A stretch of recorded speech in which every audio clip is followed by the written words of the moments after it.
Relations అనేవి మన జీవితంలో చాలా ముఖ్యమైనవి. ముఖ్యంగా కొత్తగా పెళ్లి చేసుకుంటారు కదా, వాళ్ళకి పెళ్ళైన తర్వాత వాళ్ళ మధ్య క్రియేట్ అయ్యే స్ట్రాంగ్ రిలేషన్షిప్ అనేది వాళ్ళు జీవితాంతం కలిసి ఉండటానికి ఒక బలమైన పునాది అవుతుంది. అయితే ఆ వయసులో అనుభవం లేకపోవటం వల్ల, లేకపోతే ఎక్కువ ఎమోషనల్ అయిపోవటం వల్ల వాళ్ళు పూర్తిగా ఆ బంధాన్ని బిల్డ్ చేసుకోలేకపోతున్నారు.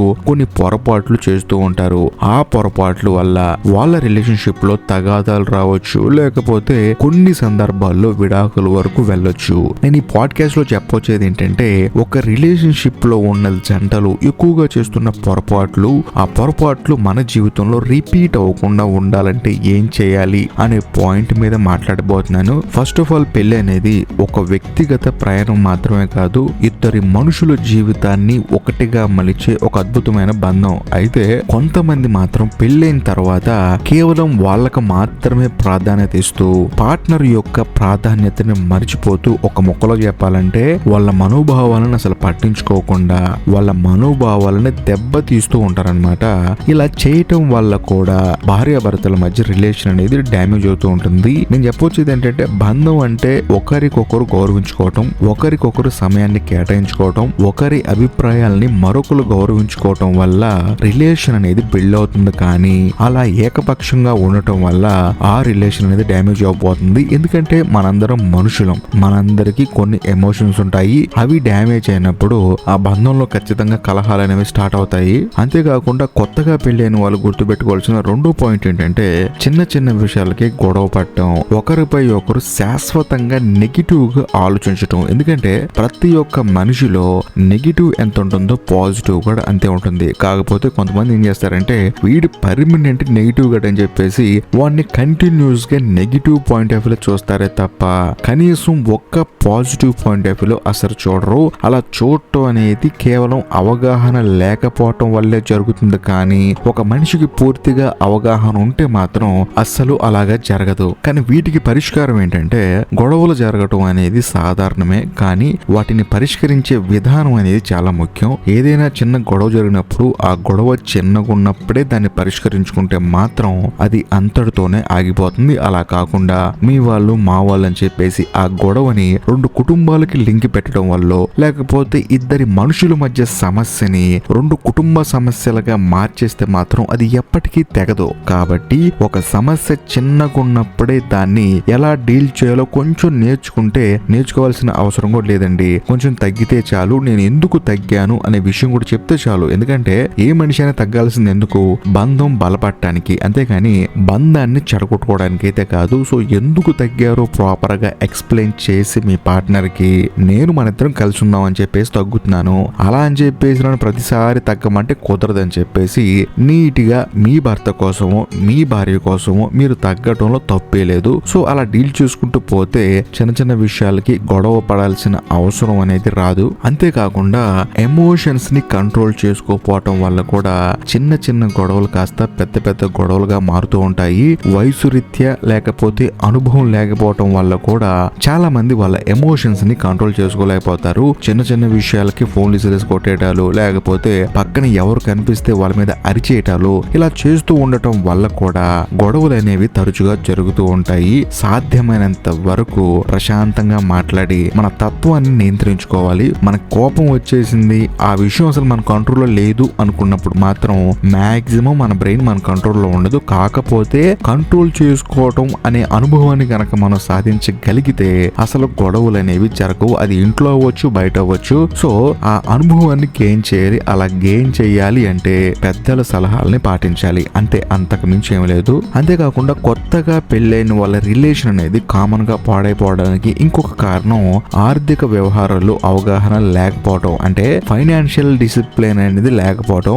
ఆర్థిక సమస్యలు అనేవి చాలా సందర్భాల్లో రిలేషన్స్ ని దెబ్బతీస్తూ ఉంటాయి. మన డైలీ ఎక్స్పెన్సివ్స్ ని తగ్గించుకోకుండా, అసలు వాటికి ప్రాధాన్యత లేకుండా ఖర్చులు చేయటం, అవగాహన లేక అప్పులు చేయటం వల్ల కూడా తగాదాలు వస్తాయి. తగాదాలు వస్తే ఆటోమేటిక్ గా రిలేషన్స్ అనేవి దెబ్బతింటా ఉంటాయి. అలా జరగకుండా ఉండాలంటే ఫస్ట్ భార్యాభర్తలు కూర్చొని వాళ్ళ సంపాదన ఎంత, వాళ్ళ ఖర్చులు ఎంత, ఒకరు సంపాదిస్తున్నారా, ఇద్దరు సంపాదిస్తున్నారా, ఒకవేళ సంపాదిస్తే ఎలా ఖర్చు పెట్టుకోవాలి, ఏ ఖర్చులు మనం అరికట్టాలి, ఎటువంటి ఖర్చులు మనం పెట్టాలి అని చెప్పేసి ప్రాపర్ గా ప్లాన్ వేసుకుంటే అసలు ఎటువంటి ఆర్థిక సమస్యలు ఉండవు. అలా కాకుండా ఒకడు సంపాదించడం ఇంకొకరు ఖర్చు పెట్టడం అయితే మాత్రం ఆ కొంపలో ఖచ్చితంగా గొడవలు అవుతూ ఉంటాయి. అది కూడా నేను సంపాదిస్తే నువ్వు ఖర్చు పెట్టడం ఏంటని చెప్పేసి కొన్ని పనికి మాలిన ఆలోచనలు కూడా మన మనసులోకి వస్తాయి. ఎందుకంటే మనం అనే పదాన్ని ఉపయోగించడం వేరు, నేను అనే పదాన్ని ఉపయోగించడం వేరు. ఎప్పుడైతే మనం అనే పదాన్ని ఉపయోగిస్తామో ఆ రిలేషన్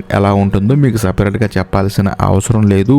నేను అనే పదాన్ని ఉపయోగించి మీరు పెళ్లి చేసుకున్నా కూడా మిమ్మల్ని మీరు విడగొట్టుకొని మాట్లాడుకుంటే మాత్రం మీ రిలేషన్ అంత స్ట్రాంగ్ గా అయితే ఉండదు నాకు తెలిసినంత వరకు. కాబట్టి భార్యాభర్తలు ఇద్దరు కూర్చొని ప్రాపర్ ఫైనాన్షియల్ ప్లానింగ్ చేసుకుంటే మాత్రం వాళ్ళకి ఆర్థిక వ్యవహారాల్లో గొడవలు అయితే రావు, అది మాత్రం కన్ఫర్మ్.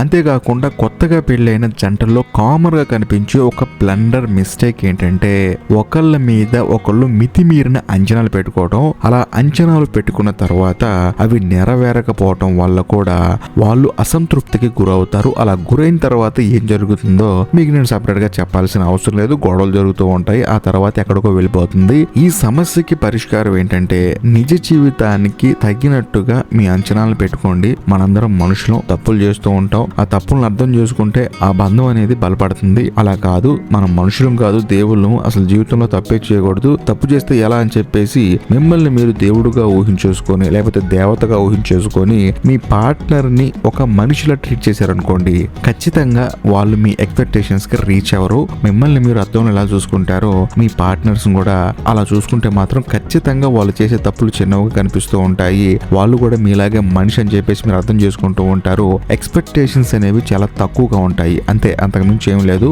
కాబట్టి ఎక్కువ ఎక్స్పెక్టేషన్స్ పెట్టుకోమాకండి. అంతేకాకుండా కొత్తగా పెళ్ళైన వాళ్ళ జీవితంలో మూడో వ్యక్తుల ప్రభావం కూడా చాలా ఉంటుంది. అంటే పెళ్ళికొడుకు పెళ్ళికూతురు కాకుండా ఇంకొక మనిషి ప్రభావం అనేది వీళ్ళ జీవితంలో చాలా ఉంటుంది. మన జీవితంలో కుటుంబ సభ్యులు, ఫ్రెండ్స్ వీళ్ళందరూ మనకు అవసరం అయినప్పటికీ వాళ్ళ మాటల ప్రభావం ఎక్కువ ఉండటం వల్ల కూడా సంబంధాలు చెడిపోయే ప్రమాదం ఉంది. కాబట్టి మూడో వ్యక్తి మాటలు పట్టించుకోకుండా ఇద్దరు కలిసి తమ నిర్ణయాలు తీసుకోవాలి. అవగాహనతో తీసుకునే నిర్ణయాలు కూడా ఆ సంబంధానికి బలాన్ని కలిగిస్తాయి. కానీ ఎప్పుడైతే మీ జీవితంలోకి మూడో వ్యక్తి ఎంటర్ అవుతాడో, వాడనేవాడు మీ జీవితంలో కీ రోల్ ప్లే చేస్తాడో, అప్పుడు మీ ఇద్దరి మధ్య ఉన్న సంబంధం కూడా బలహీనపడుతూ ఉంటుంది. కాబట్టి ఇద్దరు కూర్చొని చక్కగా మాట్లాడుకొని ఒక డిసిషన్ తీసుకోండి. మీ జీవితంలోకి మరొకరిని ఎంటర్ అవ్వనిమాకండి. అంతేకాకుండా భార్యాభర్తల మధ్య సంబంధం వీక్ అవడానికి ఇంకో కారణం కూడా ఉంది. అదేంటంటే ఇద్దరు ఒకరికి ఒకరు సరైన సమయాన్ని కేటాయించుకోకపోవడం వల్ల కూడా వాళ్ళ రిలేషన్ అనేది కొంచెం బలహీనపడే అవకాశం ఉంది. ఈ ఉరుకుల పరుకుల జీవితంలో కొత్తగా పెళ్ళైన వాళ్ళు ఒకరికి ఒకరు సమయాన్ని కేటాయించుకోవాలి. అలా కేటాయించుకోకుండా ఎవరి జీవితంలో వాళ్ళు బిజీ ఉంటే మాత్రం ఆ రిలేషన్ అనేది వీక్ అయ్యే ఛాన్స్ ఉంది.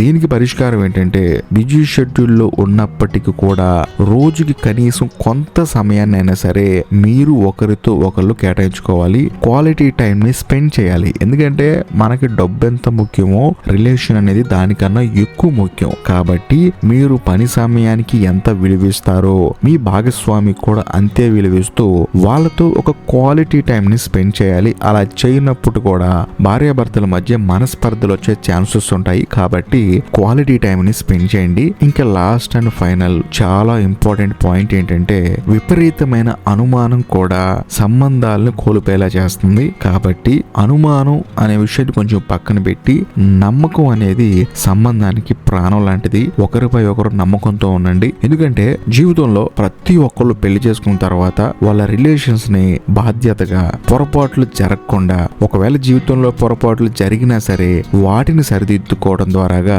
బంధాలు మరింత బలపడతాయి. అలా కాకుండా చిన్న చిన్న విషయాలకి అనుమానాలని చెప్పేసి, ఆర్థికంగా ఇబ్బందులు అని చెప్పేసి, ఏదో పని చేద్దామని చెప్పేసి ఇంట్లో వాళ్ళకి టైం కూడా కేటాయించకుండా, ఒకవేళ పని చేసి ఇంటికి వచ్చిన వ్యక్తితో అసలు టైం స్పెండ్ చేయకుండా మీ జీవితం మీరని చెప్పేసి ఏదో బతికేస్తే మాత్రం ఆ పెళ్లికి అసలు అర్థం లేకుండా పోతుంది. కాబట్టి ఏ మనిషి అయినా సరే అతను మనిషిలాగే ఉండాలి తప్ప దేవుళ్లాగా బిహేవ్ చేయకూడదు. ఒక తప్పు జరగవచ్చు, జరిగితే దాన్ని మనం మనిషిలాగే లాగా ట్రీట్ చేయాలి. అంతేగాని నేను అసలు జీవితంలో తప్పు చేయను అన్నట్లు బిహేవ్ చేసినా సరే బంధాలు స్ట్రాంగ్ గా ఉండవు. కాబట్టి ఈ వీడియోలు చెప్పిన తప్పులు జరుగుతుంటే మాత్రం వాటిని సరిదిద్దుకోండి. జరగట్లేదు అనుకుంటే మాత్రం ఖచ్చితంగా మీరు ఆనందంగా ఉంటారు. అసలు మీకు ఈ వీడియోనే అవసరం లేదు. కాబట్టి ఈ తప్పులు జరగకుండా చూడండి. కొత్తగా పెళ్ళైన వాళ్ళు దయచేసి ఈ తప్పులకి కొంచెం దూరంగా ఉండండి. ముఖ్యంగా మూడో వ్యక్తిని మీ డిస్కషన్ లోకి రానివ్వమాకండి. డబ్బుని ఎలా ఖర్చు పెట్టాలో కొంచెం తెలుసుకోండి. ఆ రెండు సమస్యల్ని మీరు కొంచెం ఓవర్కమ్ చేసి